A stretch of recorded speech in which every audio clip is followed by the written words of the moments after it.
Everybody, it's your boy Bruce Rain back again with another one. This time we're going to dive into actually utilizing one of my favorite people in the world. It's not really a person, it's an entity, and I'm talking about ChatGPT.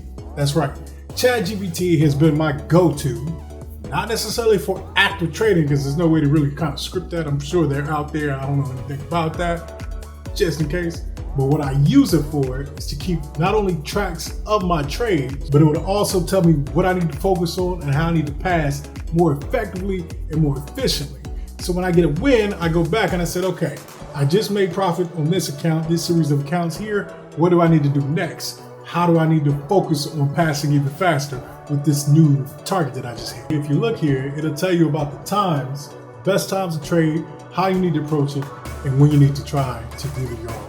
So just something to kind of keep in mind, something that you can utilize when you have in your back pocket, rather than you trying to keep it manually on your own and trying to write stuff down and keep up with it. It can be a lot.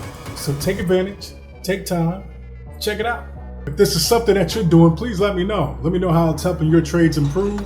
Are you keeping track with it every day? Are you reviewing what you did, the losses, etc.? As we do it this time, my name is Bruce Rain, and this right here, my God, it's Trader's Ambition.